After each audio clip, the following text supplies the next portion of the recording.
Abra sua Bíblia, Malaquias, capítulo 2.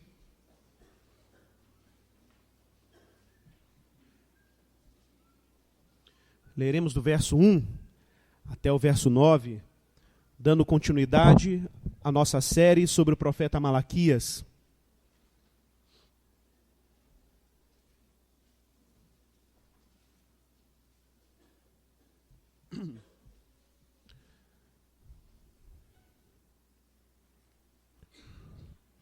Bom, assim diz a palavra do Senhor. Sacerdotes, esta advertência agora é contra vós. Assim diz o Senhor dos Exércitos: se não ouvirdes com atenção e não dispuserdes o coração para honrar o meu nome, enviarei maldição contra vós e amaldiçoarei as vossas bênçãos. Eu já vos tenho amaldiçoado, porque não dedicais o coração para me honrar. Destruirei a vossa descendência, esfregarei esterco no vosso rosto, sim, o esterco dos vossos sacrifícios, e com eles sereis lançados fora. Então sabereis que eu vos fiz essa advertência, para que a minha aliança com Levi continue, diz o Senhor dos Exércitos. Minha aliança com ele foi de vida e paz.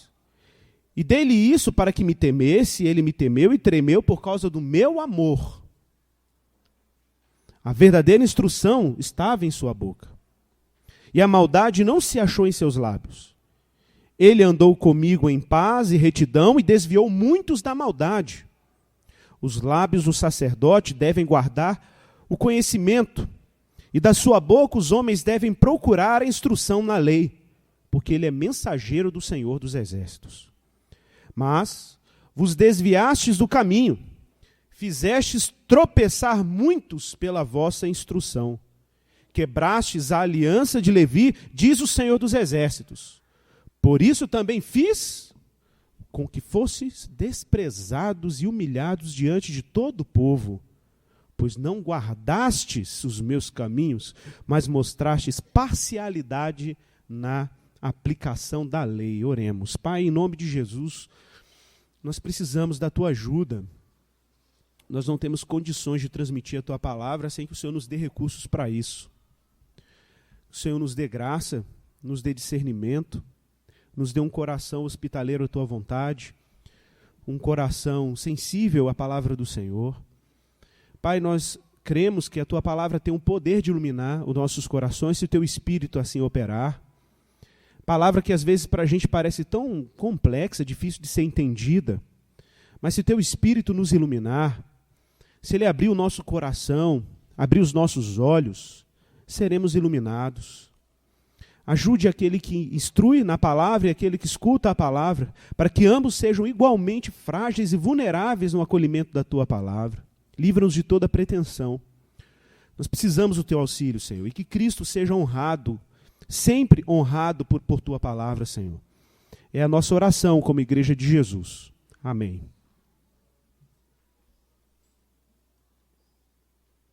Irmãos, nós estamos aí, como eu falei, na série sobre o profeta Malaquias.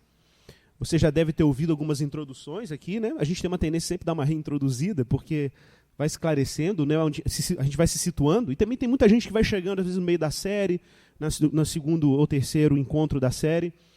Mas eu quero lembrar a vocês que o profeta Malaquias, existe aí uma discussão se esse Malaquias era uma pessoa mesmo, ou se Malaquias não seria um termo que deveria ser traduzido do hebraico literalmente, como mensageiro do Senhor, é a tradução literal de Malaquias, porque ele é um personagem que não aparece em nenhum texto bíblico além desse texto, e aqui ele já aparece dando oráculos, então há uma dificuldade em situar se Malaquias foi uma pessoa ou simplesmente um mensageiro de Deus, que a gente não sabe identificá-lo literalmente pelo nome. Independente disso, há uma tendência, argumentos, inclusive argumentos muito fortes, no sentido de que Malaquias seja, de fato, o nome de um profeta, até porque os outros profetas que acompanham essa obra também são claramente identificados historicamente como pessoas, e então dispensa-se aí qualquer tipo de especulação nesse sentido. Mas existe essa discussão. Entretanto, o que é importante mencionar é que, seja lá quem for Malaquias, ele foi um profeta de um período histórico muito importante da história dos israelitas. Ele escreveu essa obra num período que nós chamamos pós-exílico. O que é isso, pós-exílico? Não sei se você se lembra, né, os israelitas foram enviados para o exílio na Babilônia durante 70 anos. Eles permaneceram lá e, por ocasião desse exílio, ou pelo menos o início dele, se deve à incursão do rei Nabucodonosor nos territórios israelitas, onde ele destruiu o templo de Jerusalém, destruiu a cidade de Jerusalém e levou o povo exilado para a sua terra. Claro, ficou algum remanescente na terra, mas a maioria, realmente a maioria dos israelitas estavam exilados na Babilônia. E a gente conhece alguns profetas que profetizaram no exílio. A gente lembra de Daniel, que profetizou e exerceu o seu ministério profético na corte babilônica, e depois virou uma corte medo-persa. A gente tem também Ezequiel, o profeta Ezequiel profetizou ali no rio Quebar, na Babilônia. São alguns personagens proféticos que já estão fora da terra de Israel. Malaquias profetiza quando o povo já está retornando do exílio para a sua terra. Lembra um pouco aí da história, que depois que os israelitas ficaram 70 anos exilados, um dia o profeta Daniel encontrou, né, um trecho, ou pelo menos o livro do profeta Jeremias, que já tinha profetizado alguns anos antes que Israel ficaria 70 anos exilado. Então ele faz uma oração de arrependimento, quase corporativa, representando todo o povo, e aí Deus destaca, ou pelo menos ilumina Daniel, dizendo para ele que o exílio estava acabando. Imediatamente, Deus já estava mobilizando, logo um pouco depois, Deus estava mobilizando o coração de um rei persa, Ciro, para que liberasse os israelitas do exílio, e eles tivessem autorização para retornar à terra de Israel, e lá se engajarem num projeto de restauração da terra e da restauração do tabernáculo, ou do santuário, que agora é um templo, já tinha sido destruído por Nabucodonosor. Alguns dados históricos importantes para a gente se localizar. O profeta Malaquias está profetizando na era em que o templo já estava reconstruído.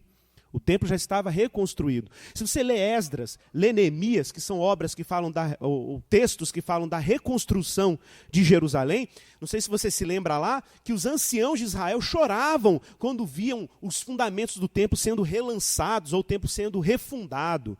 Alguns, não dá para saber se eles choraram porque viram uma nova estrutura bem precária em comparação ao templo de Salomão, eles ainda lembravam do templo de Salomão, ou se eles choravam pela alegria de ver o templo restaurado.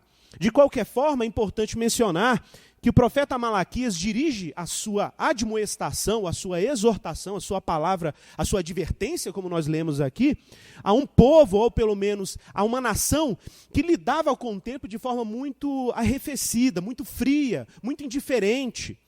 As pessoas não tinham a mesma paixão pelo culto no monte do templo. As pessoas não exerciam a mesma alegria, não tinham a mesma desenvoltura, o mesmo envolvimento que tinha outrora. Era um choro e, ao mesmo tempo, uma advertência que era dirigida a um povo que tinha perdido a alegria da salvação, a alegria de ter o centro do culto em Jerusalém, a alegria de ir lá e renovar a aliança com Deus, lembrar do pacto, né, de se expor à instrução de Deus. E pior ainda, os grandes responsáveis pela transmissão dessa aliança, ou pela comunicação desse pacto, estavam se mostrando profundamente relapsos. Os sacerdotes já estavam oferecendo para o Senhor aquele restolho de oferta. Vocês ouviram aqui, o pastor ainda acho que comentou sobre isso aqui, que eles já estavam apresentando ofertas defeituosas, e a lei dizia claramente que, ao oferecer uma oferta ou um sacrifício ao Senhor, isso deveria ser feito com um animal sem defeito. Não podia ser um animal manco, magro, tinha que ser o melhor do rebanho, tinha que ser as primícias para Deus, não podia ser um animal cego, por exemplo, com uma praga. Mas o povo estava tão relapso e tão sem fervor, que eles estavam oferecendo era o resto do tempo, o resto da vida, o resto das ofertas, porque não havia aquela paixão pela aliança, aquele fervor pelo pacto. Claro que agora o profeta vai dirigir a sua palavra ao coração dessa fé fragilizada, que é precisamente a classe sacerdotal. Os grandes responsáveis pela promoção do pacto, pela educação do povo na aliança, estavam se mostrando agora completamente fracassados. E o Senhor ainda disse, olha, estou dando uma advertência. Claro que não é uma advertência privada de amor, o capítulo 1 diz, e o capítulo 1, verso 1 e 2, o Senhor diz claramente que ele está dizendo essas palavras duras, porque ele ama o povo. Mas para a gente falar um pouco da classe sacerdotal, nós precisamos entender quem é esse sujeito. O que é um sacerdote, no final das contas? O que é essa classe chamada sacerdotal? Quem é esse povo que está aí dentro do povo de Deus, que exerce uma função muito particular dentro do contexto da nação de Israel?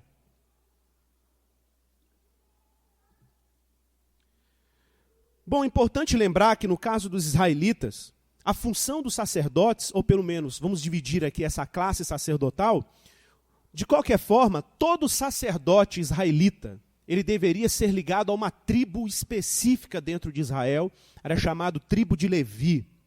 Se você pegar suas Bíblias, tem Bíblias antigas ou novas que tem os mapas bíblicos, e se você olhar lá a divisão das tribos de Israel, procura lá o território da tribo de Levi. Não existe.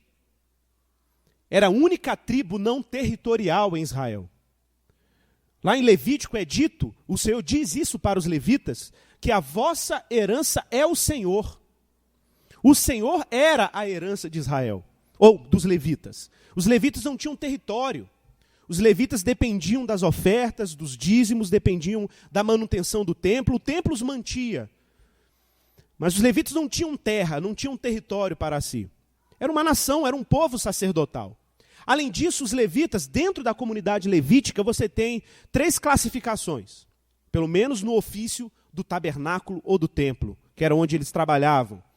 Você tinha o chamado, no nível mais básico, você tinha os chamados levitas, propriamente ditos, que eram responsáveis pela manutenção externa do templo ou do tabernáculo. Eram responsáveis pelas demandas de montar o tabernáculo, manter a estrutura do tabernáculo funcionando, o acesso dos adoradores àquele espaço de culto, mas era um ofício externo ao templo ou ao tabernáculo. No nível mais profundo, você tinha os chamados sacerdotes, ou em hebraico nós falamos Koanim. Quem eram os Koanim? Quem eram os sacerdotes de Israel? Se não levitas, mas de uma família muito específica dentro da tribo de Levi. Eles eram membros de uma família dentro da tribo, a família de Arão. E dentre os levitas, ou melhor, dentre os sacerdotes que eram responsáveis pela parte interna do tabernáculo ou do templo, pelos sacrifícios, a manutenção do altar, toda a cerimônia interna que existia dentro do tabernáculo, os sacerdotes eram responsáveis. Mas existia uma classe mais profunda ainda de envolvimento nessa tarefa sacerdotal. Eram chamados sumos sacerdotes. Também da casa de Arão, também sacerdotes, só que eles tinham uma função mais particular ainda. Uma vez por ano, esse sumo sacerdote, que era um único indivíduo, recebia a atribuição de representar na sua pessoa toda a nação de Israel, e era o único indivíduo com licença divina para entrar no Santo dos Santos, que era o lugar mais sagrado dentro do tabernáculo ou do templo. Igualmente, era um único indivíduo autorizado a sair do tabernáculo, se sobrevivesse, a se dirigir ao povo, liberando a bênção de Deus, a bênção que vocês conhecem como bênção araônica. A bênção de Arão, quando ele dizia que a paz de Deus estava sendo liberada sobre o povo, porque Deus tinha aceitado a oferta. Destacando a figura do sumo sacerdote. Quem é o sumo sacerdote, senão claramente um sujeito que cumpre dupla função representativa? Como assim dupla função representativa? Ele representa duplamente Deus perante os homens e os homens perante Deus. Essa era a função básica do sacerdote. Quando o sacerdote se colocava perante Deus, quem estava lá perante Deus? As 12 tribos de Israel. Como nós sabemos disso? Pelo peitoral do sacerdote. No peitoral do sumo sacerdote havia uma estola em que ele tinha ali as 12 pedras que representavam as 12 tribos de Israel. Então isso significava que ele, na pessoa dele, no corpo dele, na existência humana, individual dele, ele cumpria uma função representativa. É como se ele fosse um representante corporativo da nação de Israel perante Deus. Mas quando ele saía do tabernáculo e se dirigia ao povo, era o próprio Deus se dirigindo ao povo na representação do sacerdote. Está claro aí o papel mediador, o papel de mediador do sumo sacerdote entre Deus e o povo de Israel. E por que esses dados são importantes? Porque observe que o encargo dos sacerdotes era muito sério. o encargo que repousava sobre esse ofício era muito exigente. Havia uma dupla representatividade, havia um papel pactual de renovar a aliança dos israelitas, lembrar de onde eles vieram, quem eles eram e para onde estavam indo. Havia uma função educacional no sumo sacerdote e nos sacerdotes de Israel, de instruir o povo e educar o povo no caminho do Senhor, interpretar a lei e aplicar a lei. E há também uma consagração. Os sacerdotes eram separados, santificados para Deus. Quem participou aqui da nossa conferência Cristianismo Autêntico, lá nós falávamos sobre santificação como um ato de apropriação divina. É quando Deus se apropria de algo, isso é santidade. E aí nós falávamos, por exemplo, que a primeira menção da palavra santo na Bíblia, kadosh, ela ocorre exatamente na relação de Israel consagrando os utensílios do tabernáculo. O que é a consagração dos utensílios? Senão Deus pegando coisas ordinárias e dando a elas um destino extraordinário. Quando Deus consagra os utensílios do templo, Ele está dizendo, isso aqui não pode ser mais usado a bel prazer. Isso aqui agora tem um outro fim, e é o fim que Deus está dando. Da mesma forma, nós, quando fomos santificados por Deus, fomos santificados porque Deus se apropriou de nós. Não há mais essa noção de eu sou o Senhor do meu próprio destino e eu dou um fim à minha vida que eu desejar. Não tem jeito. Depois que Deus santifica o cristão não é mais dono de si. Deus consagrou ele para um determinado fim e os fins que ele planejou. Agora veja que interessante. Esse negócio de santificação, de santidade, consagração do templo e dos utensílios é um negócio tão sério que, se você se lembrar um pouco lá do profeta Daniel, houve um evento lá no Império Medo-Persa em que Belsazar, o rei dos Medos, estava lá celebrando uma festa, uma espécie de orgia, não sei o que era aquilo, uma festa real, muita bebida, muito sexo, devia ser muita loucura, aquilo lá, uma balada muito doida. E de repente, no meio daquele processo, e o povo bebendo, comendo, e muitos utensílios que estavam na mesa do rei eram utensílios que tinham sido presos lá do templo de Jerusalém, quando os babilônios foram lá e entraram no templo. Ou seja, utensílios sagrados do santuário de Deus estavam sendo usados numa festa pagã. E de repente, no meio da baderna, aparece uma mão sobrenatural, enorme, escrevendo na parede, Mene, mene, tekel ufarsin, que em aramaico quer dizer, pesado foste na balança e achado em falta. E aí, Belsazar não entendeu nada do que significava aquela mensagem, imediatamente ele recorreu a um dos sábios da sua corte. Quem foi procurar? O velho Daniel, que agora já estava velhinho. E aí Daniel vai lá, interpreta e diz para ele, pois é, rei, o que está acontecendo é o seguinte, Deus está julgando o seu reino. E só por um motivo. Olha o que você está fazendo com os utensílios do santuário dele. Não tem jeito. Se foi santificado, não pode ter outro fim. Se foi santificado, não pode ter outro propósito. É o uso exclusivo do Senhor. Então pense que o sumo sacerdote, ou o sacerdote de Israel em si já era uma nação separada. Deuteronômio capítulo 4, verso 6 em diante, o Senhor diz que ele escolheu Israel não porque eles eram um povo numeroso, ou porque eles eram os mais fortes da terra. O Senhor diz, é porque eu os amei. E eu quero glorificar o meu nome. A causa da escolha divina nunca está em quem é escolhido. A causa da escolha divina está em quem escolheu.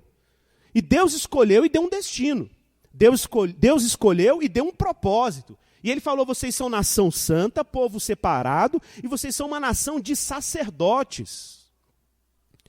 Curioso que Deus já tinha santificado Israel, já tinha dito que eles eram uma nação sacerdotal, mas Deus ainda quis escolher dentro da nação sacerdotal uma outra estirpe santificada, que eram os levitas e os sacerdotes. E no caso, o sumo sacerdote em níveis cada vez mais profundos de apropriação.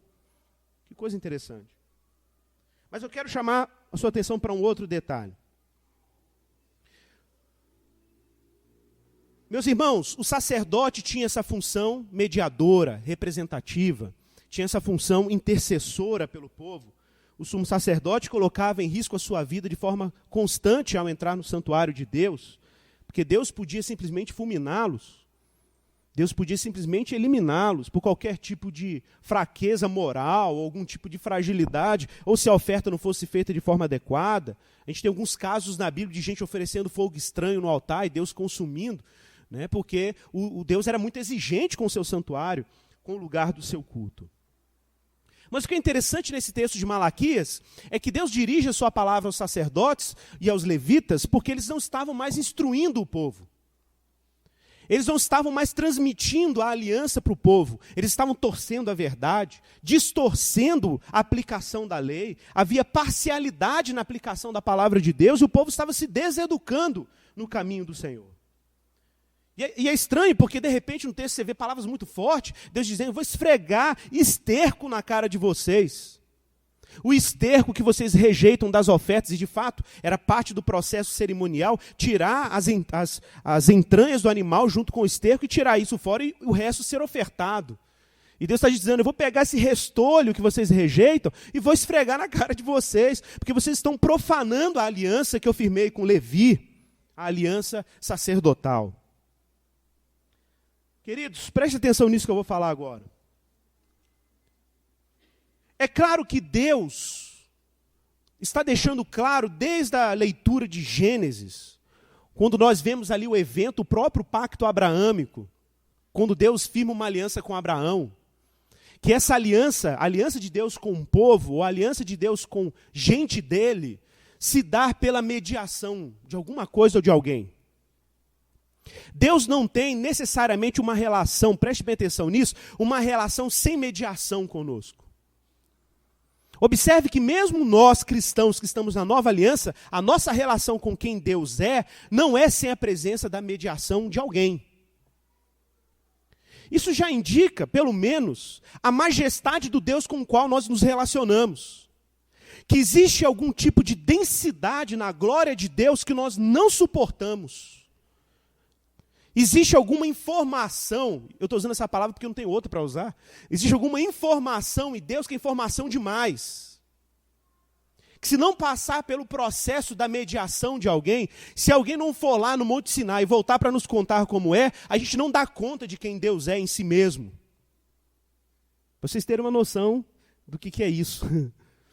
Ao mesmo tempo, o nosso acesso a Deus não pode ser um acesso sem que haja alguém entre nós e Deus.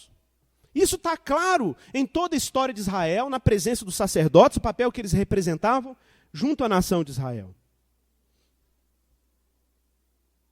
Mas o que é curioso é que ao mesmo tempo que nós vemos a presença desse sacerdócio, não tem como nós não fazermos nenhum tipo de menção ao sacerdócio, por exemplo, de um homem misterioso que aparece na Bíblia, depois das batalhas de Abraão, o chamado Melquisedeque.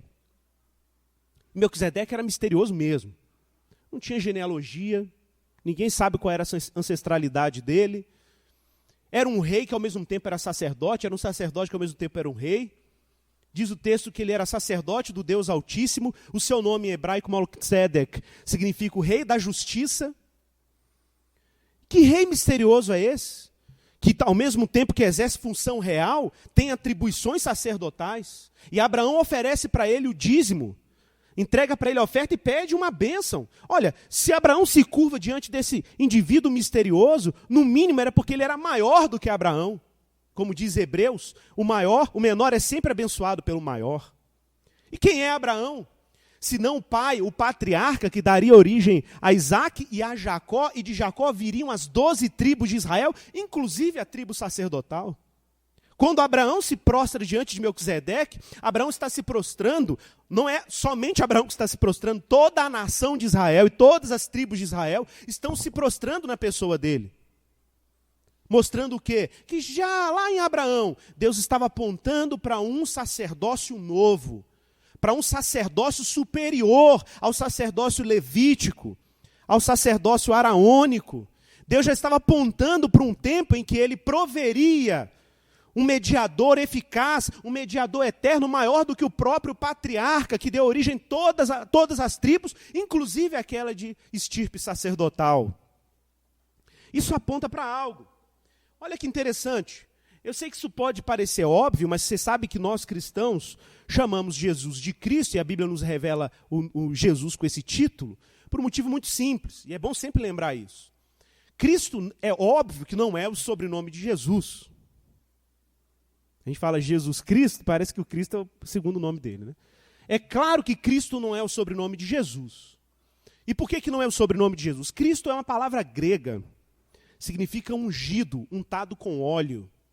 É a versão grega da expressão hebraica Mashiach, que significa Messias, ungido. É o mesmo sentido.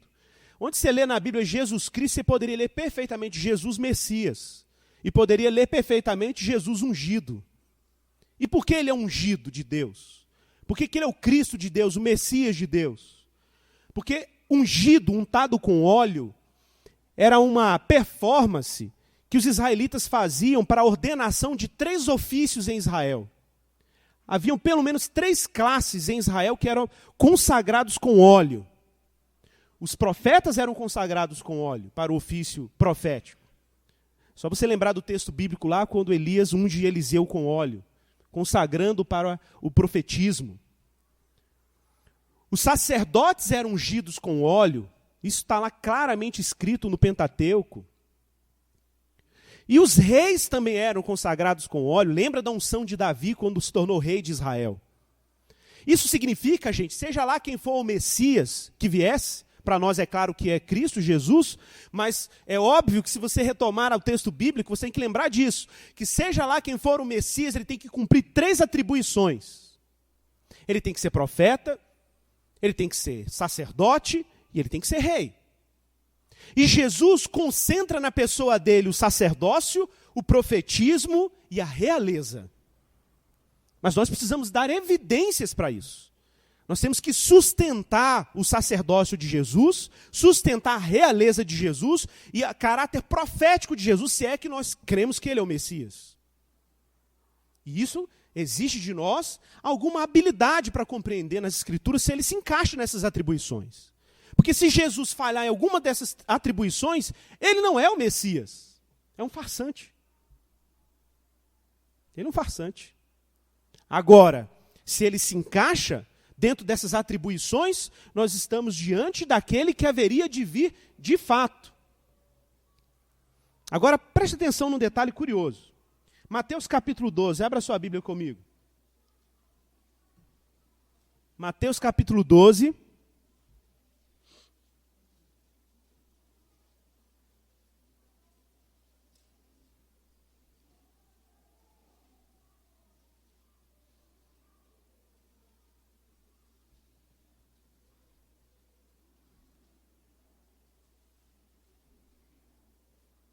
Verso 1.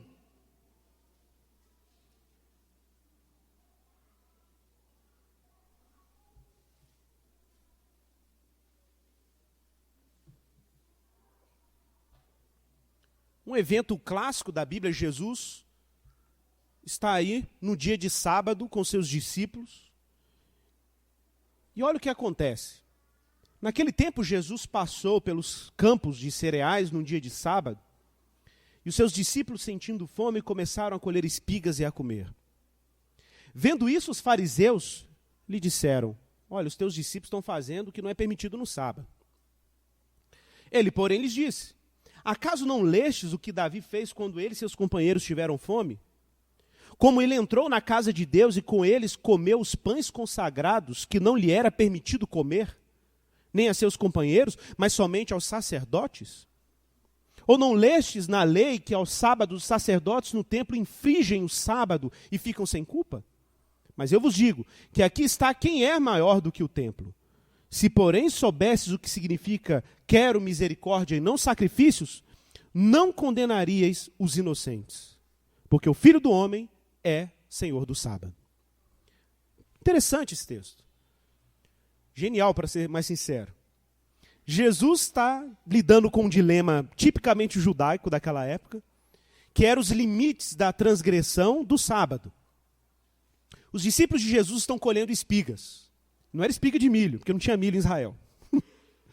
Era espiga de trigo, ou de cevada.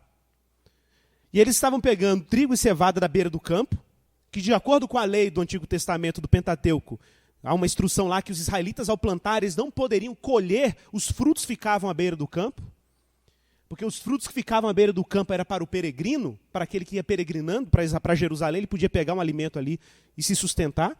Isso não era um roubo, já era intencional. Então, para começar, os discípulos estavam até cumprindo a lei em algum sentido. Eles estavam desfrutando de um benefício da lei, que era comer alimentos que ficavam à beira do caminho. Mas era no sábado, e debulhar o trigo não era uma tarefa muito fácil. Você tinha que botar o trigo ali, ficar esfregando na mão, pegando o trigo, comer o trigo. Então era um processo meio trabalhoso mesmo. E aí os fariseus, muito atentos a tudo que Jesus e seus discípulos faziam, fizeram questão de provocar uma tensão teológica. E aí eles disseram, os teus discípulos não estão guardando o sábado, não. Eles estão colhendo espiga no sábado, estão debulhando, eles estão transgredindo a lei. E aí Jesus, de forma muito interessante, ele dá um recado.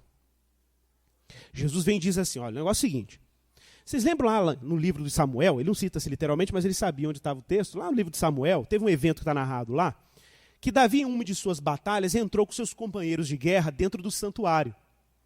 Só que ele entrou num dia de sábado. E o que acontecia no dia de sábado? O sacerdote tinha um trabalho a fazer no sábado. Todo sábado, os sumos sacerdotes e os sacerdotes do templo, eles tinham um trabalho, que era trocar os pães que ficavam na mesa da preposição. Eles tinham que trocar esses pães, tinham que assar pão fresco, tirar os pães antigos e colocar um novo no lugar, no dia de sábado. Era um trabalho. Mais do que debulhar, eles tinham que assar pão, debulhar, assar um pão, preparar o pão, colocar o pão lá. E Deus não punia os sacerdotes com isso, ao contrário, isso era parte do ofício religioso dos sacerdotes, trocar os pães antigos pelos pães novos no sábado.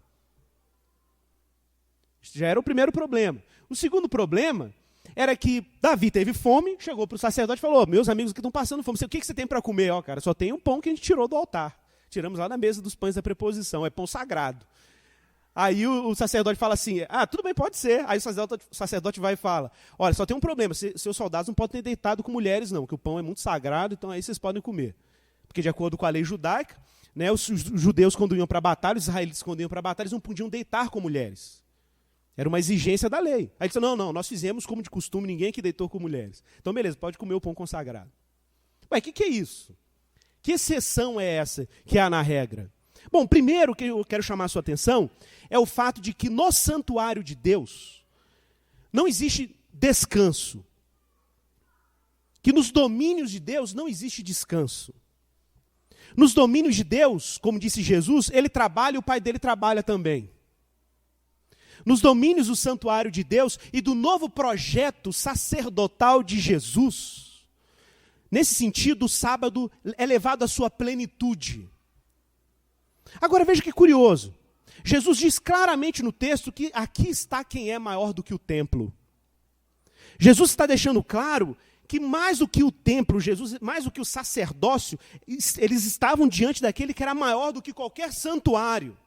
Jesus já estava dando uma pista de um sacerdócio superior, que Deus estava prestes a revelar. Lembre-se que uma vez, Jesus andando com os discípulos, está lá em Mateus 24, no monte do templo, os discípulos ficam impressionados com as pedras do santuário. E aí Jesus vai e fala assim para os discípulos falam para Jesus, olha, Jesus, olha com que belas pedras o nosso santuário foi construído, olha que rochas incríveis, que pedras incríveis, que santuário maravilhoso. Gente, era comum, a nação de Israel tinha muito orgulho do santuário. Até hoje, se você vê aí na televisão o chamado Muro das Lamentações, os judeus permanecem até hoje orando naquele lugar e consideram sagrado, porque o Muro das Lamentações é a única parte que sobrou do templo da época de Jesus. E nem é do templo, na verdade era o muro de contenção do templo. Mas até hoje está lá, é o que sobrou, então eles ficam lá orando, na expectativa talvez de um dia Deus redimir Israel e trazer de novo o santuário para eles. A questão é que esse lugar é de alta estima para o povo israelita. Sempre foi. E de repente Jesus estava lá com os discípulos fascinados com o templo. Jesus estava indo para Jerusalém para morrer. E ele diz algo muito forte para um judeu escutar naquela época. Pois é, eu tenho um recado para vocês. Quase sem nenhum tipo de empolgação, Jesus vai e diz, pois eu digo que não ficará pedra sobre pedra desse templo que não seja derrubado. Complicado, né? Peraí, você está falando que o centro da nossa experiência de pacto, de aliança, vai ser destruído? É isso que você está dizendo? Eu estive lá com o Tiago em 2005, nesse lugar, no Monte do Templo. Lá tem um sítio arqueológico. É possível você ver as pedras do antigo santuário todas derrubadas. São blocos enormes de calcário. Todos derrubados. Jesus falou isso alguns anos antes da destruição do templo propriamente dito. Ele estava prevendo a destruição do templo pelos romanos, que aconteceu no ano 70, e ele profetizou isso. Ele falou assim, vai acabar. Esse santuário é transitório. Esse santuário é temporário. Porque Deus está preterindo, Deus está dando sinais de um santuário melhor e de um sacerdócio superior.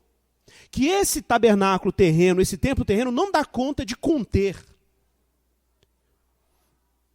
E de fato, não ficou pedra sobre pedra que não fosse derrubado.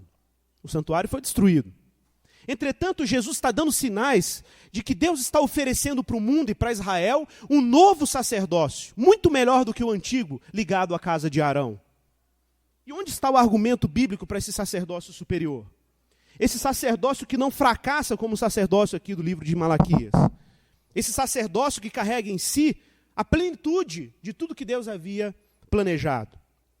Bom, não sei se você viu aí em Malaquias, nos versos 8 e 9. Malaquias capítulo 2, verso 8 e 9. Observe em quais atribuições os sacerdotes ou os levitas estavam falhando.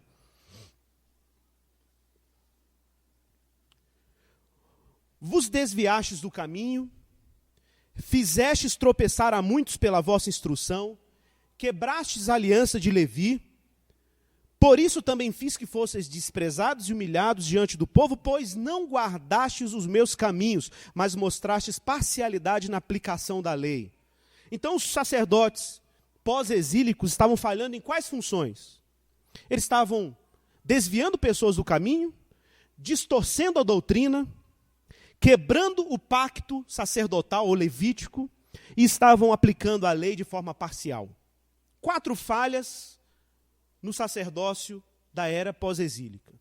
É incrível quando ao ler a Bíblia, o Novo Testamento, a gente consegue perceber que Jesus faz o contrário desses 4 pontos.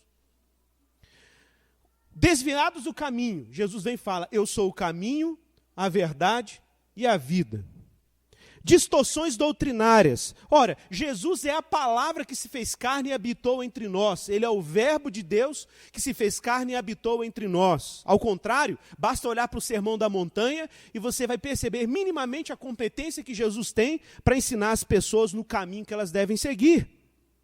Enquanto os israelitas, os sacerdotes israelitas quebravam o pacto levítico, Jesus elevou o pacto sacerdotal a um patamar muito superior. Nós vamos ver isso daqui a pouco.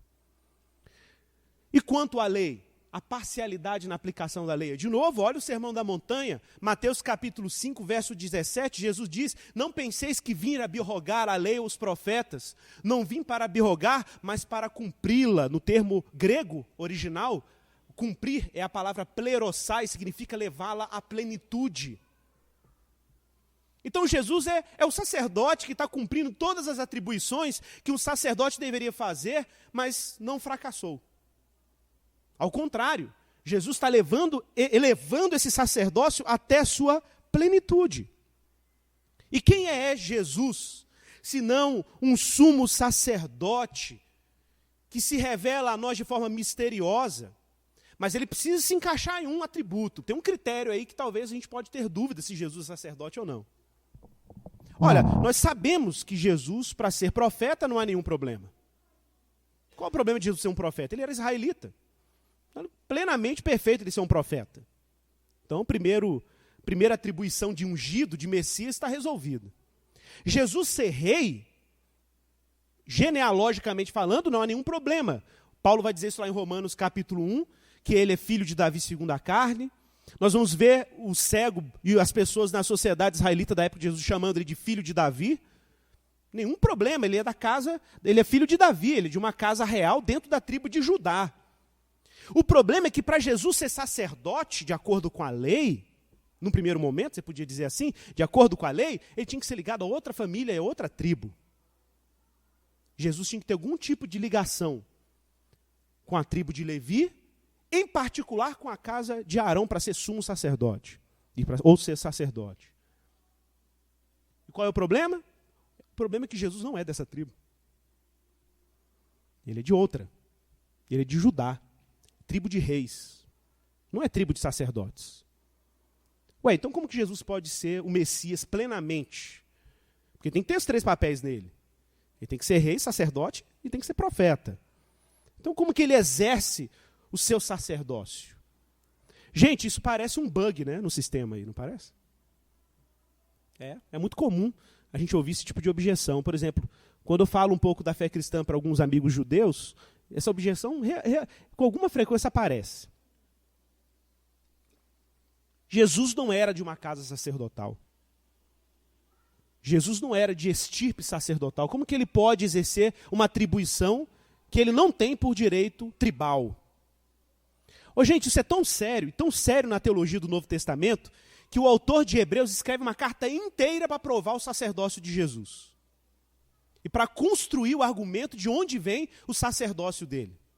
E qual é a tese do autor de Hebreus? Eu não vou entrar em detalhes, porque isso seria bem extenso. Mas vou te dar uma pista, algumas pistas. E nós vamos lá em Hebreus daqui a pouco. Primeira delas. Deus fez uma aliança com um rei, chamado Davi, vocês lembram aí, né? 2 Samuel, capítulo 7. E esse rei de Israel, o rei que era o ancestral físico de Jesus, na aliança que Deus firmou com ele, Deus fez uma promessa que está preservada lá no Salmo, o Salmo 110, em que ele diz assim: disse o Senhor ao meu Senhor, assenta-te à minha direita, até que eu coloque todos os inimigos por estrado dos teus pés. Aí depois ele vai e diz assim: porque eu juro e não me apartarei, tu és sacerdote para sempre, segundo a ordem de Melquisedeque. Ora, tem alguns detalhes interessantes nesse salmo, ou nessa profecia em forma de salmo que Davi está proferindo. Primeiro detalhe, Davi está vendo uma era em que Deus traria um sacerdote eterno. Por isso que é dito, tu és sacerdote para sempre. Segundo detalhe, esse sacerdote cujo reinado seria para sempre, remeteria a Melquisedeque, que foi um sacerdote que apareceu misteriosamente na história bíblica, e Abraão se prostrou diante dele. O rei da justiça, Melquisedeque significa isso. E quem era Melquisedeque, senão um homem que era rei e sacerdote ao mesmo tempo? Davi não podia ser rei e sacerdote ao mesmo tempo, porque ele não era ligado à casa de Levi, ele era ligado à tribo de Judá. Mas Jesus também não podia em termos primários. O que o autor de Hebreus vai chamar a atenção é que Deus fez um juramento pela boca de um rei de Israel, do maior. E qual foi o juramento? Que Deus ia levantar um sacerdócio eterno. Eu preciso muito da sua atenção agora. Um sacerdócio eterno. Quando que Jesus cumpre esse sacerdócio se ele não está ligado à casa de Levi? O autor de Hebreus vai dar um argumento, veja que coisa brilhante, no capítulo 8 do seu livro.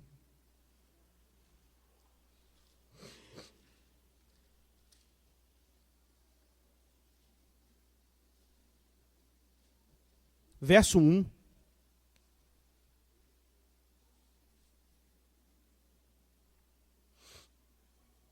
Hebreus capítulo 8, verso 1. E eu quero que você leia comigo e eu vou te explicando os versos, porque aqui é a chave para você entender o sacerdócio de Jesus. Olha que interessante.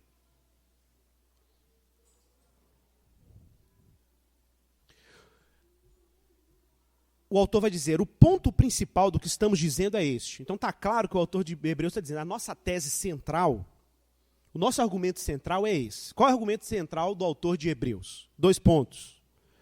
Temos um sumo sacerdote que se assentou à direita do trono da majestade no céu.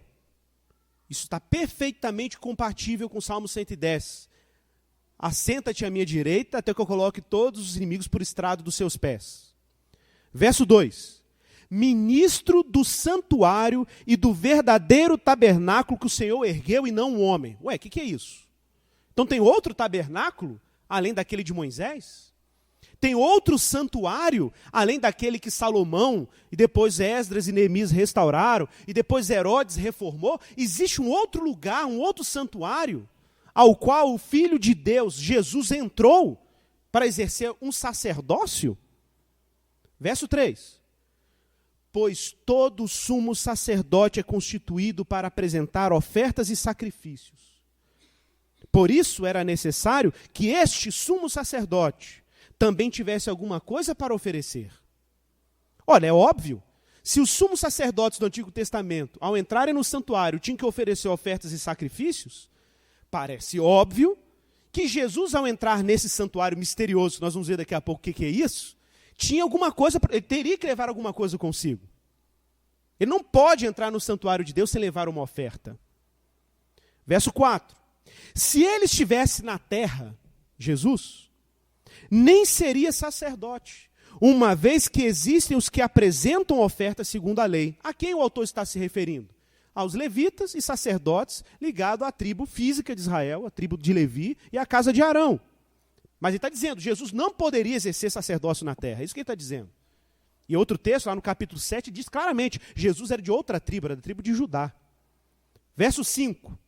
Os quais servem naquilo que é figura e sombra das coisas celestiais. Olha que interessante. Espera aí. Então, o autor de Hebreus está dizendo que quando os sacerdotes da tribo de Levi exerciam o seu sacerdócio, eles exerciam uma espécie de sombra. O que é isso? Uma projeção. Projeção é projeção, não é o real.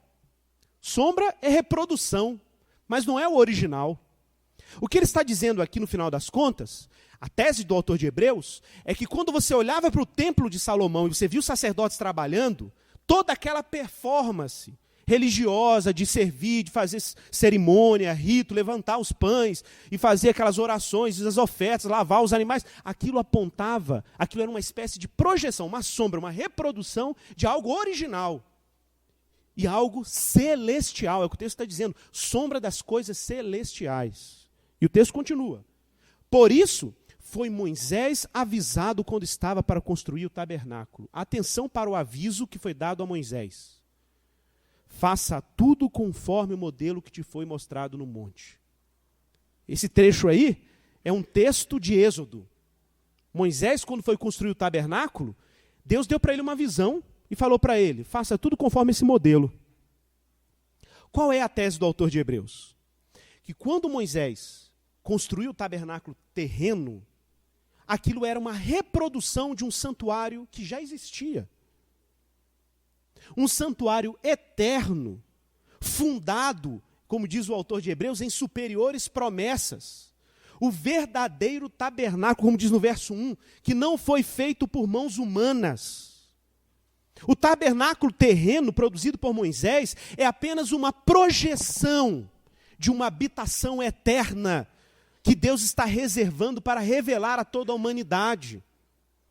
E Jesus, é óbvio, se Deus está preparando um sacerdócio eterno, se Deus está preparando um santuário, um sacerdócio eterno que não podia ser transitório, como o sacerdócio terreno, porque os levitas morriam, e os turnos tinham que ser revezados, o tempo inteiro tinha que ser nomeados os sumos sacerdotes, porque eles morriam, e além de tudo, eles eram homens também dignos de perdão de pecados, carentes de perdão de pecados.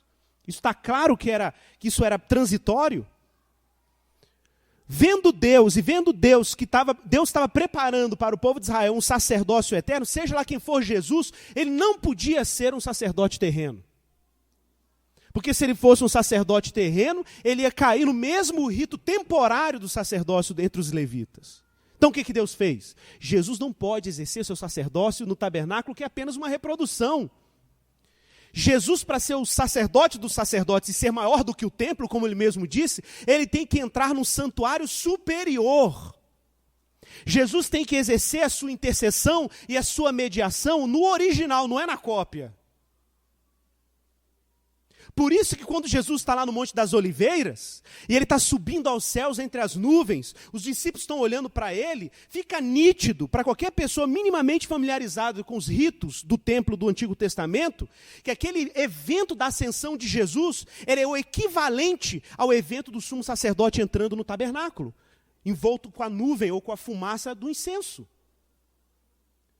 Por isso que o texto diz, eles viram Jesus subindo entre as nuvens dos céus, do mesmo jeito que o sacerdote terreno entrava entre as nuvens, ou melhor, a fumaça do seu incenso no santuário.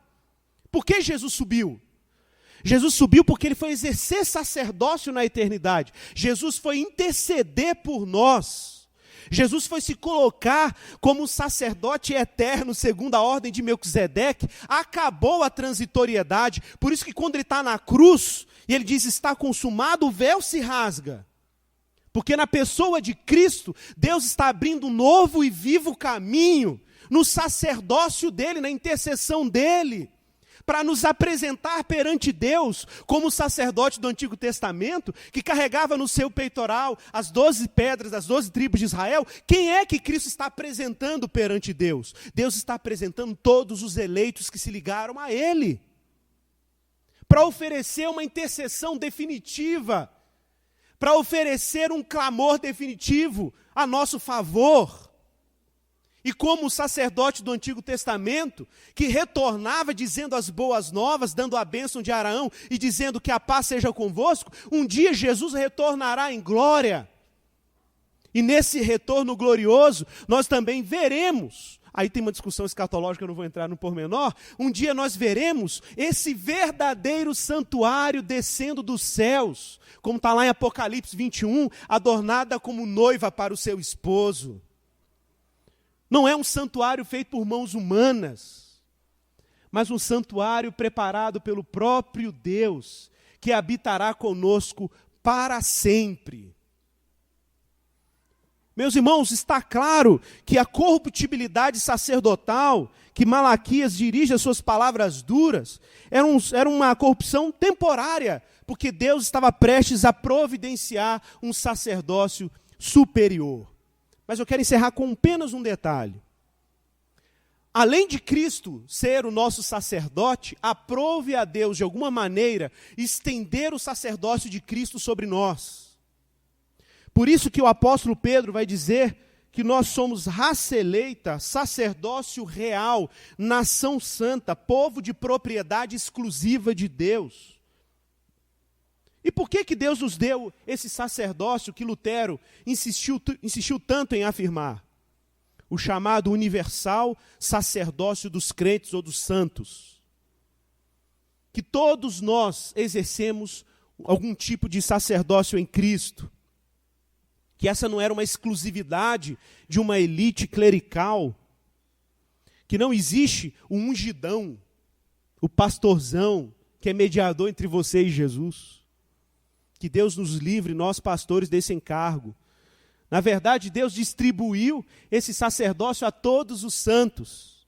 E todos nós, conjuntamente em Cristo, somos de alguma forma, apresentamos de alguma forma as pessoas a Deus e apresentamos Deus às pessoas e uns para os outros. É o chamado universal sacerdócio dos santos. Mas eu quero chamar sua atenção para um detalhe. Que se somos sacerdotes, Deus precisa nos livrar de alguns erros. Erros os quais Malaquias dirige a sua palavra. Muita atenção para o que eu vou falar agora, porque agora tem a ver com o seu sacerdócio. Se você está em Cristo, no Supremo Sacerdote, você tem uma função sacerdotal igualmente para exercer diante das pessoas.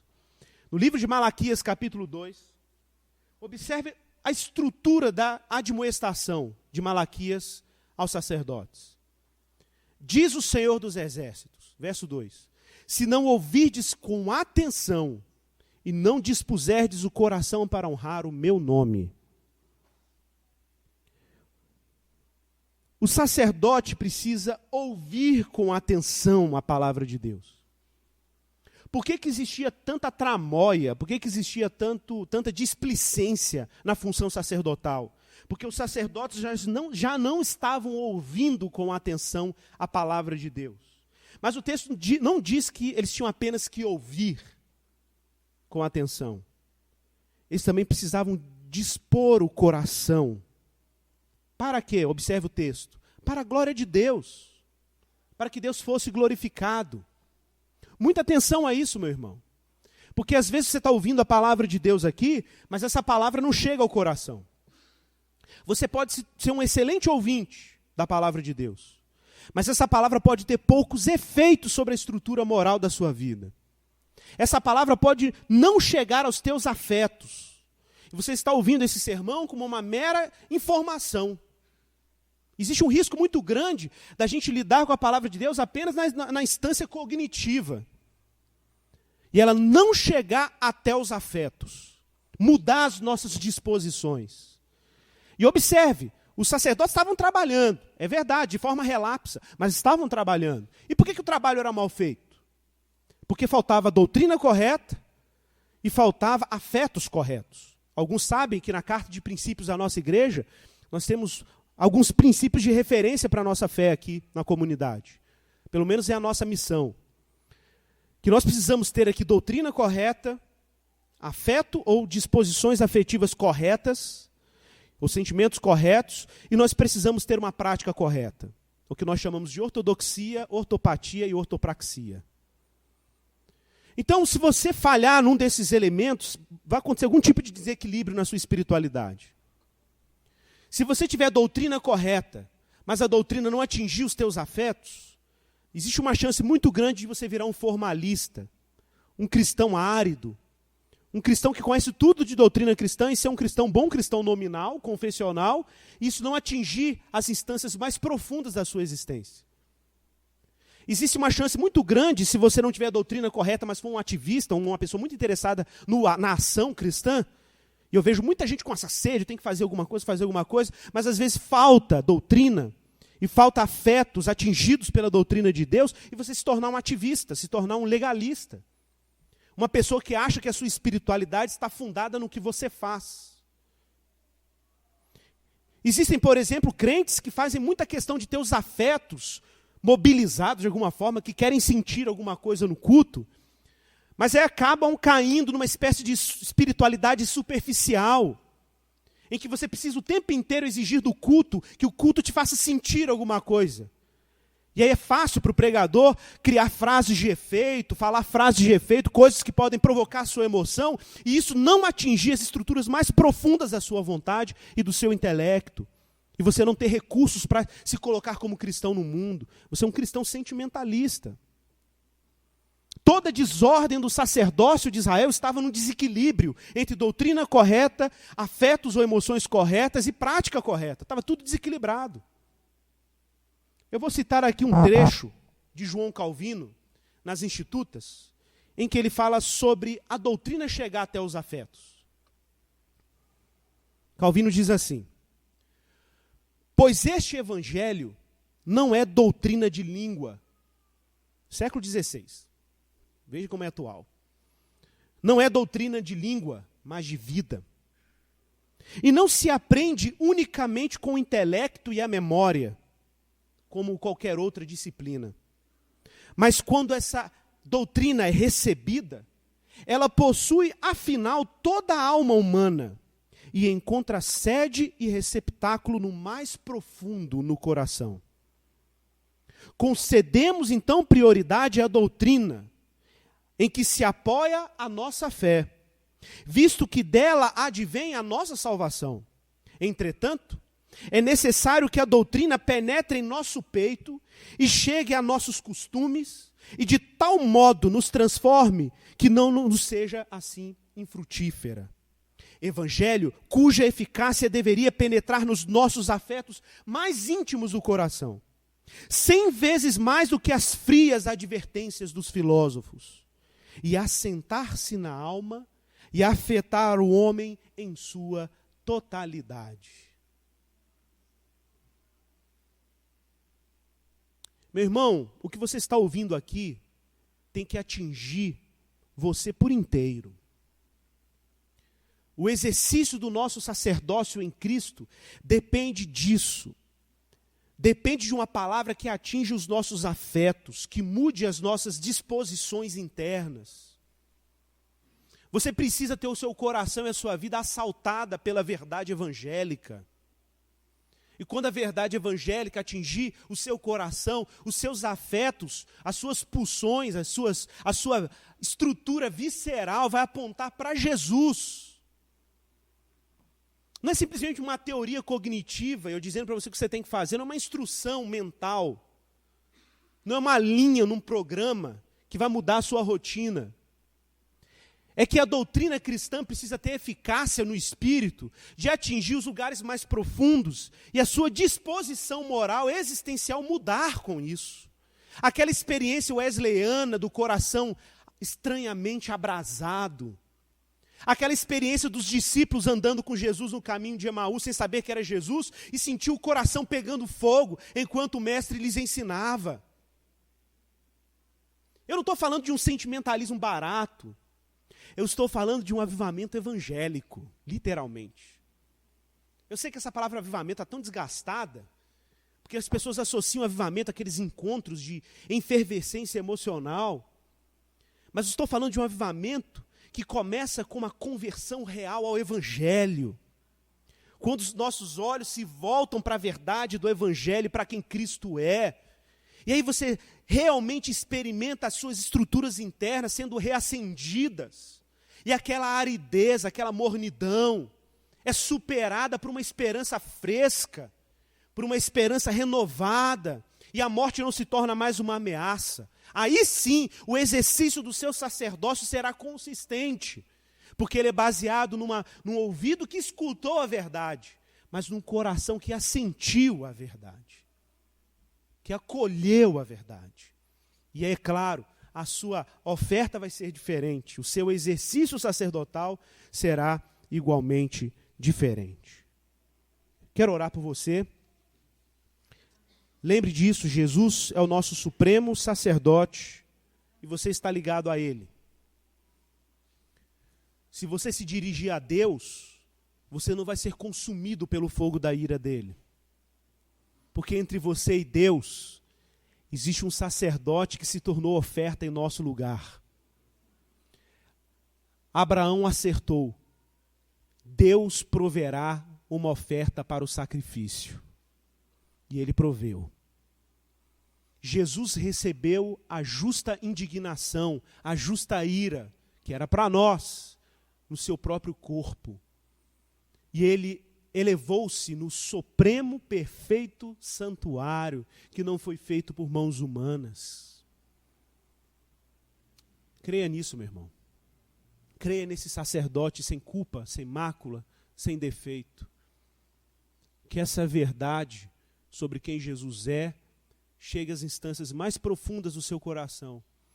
Mas isso é obra do Espírito. Pai, em nome de Jesus.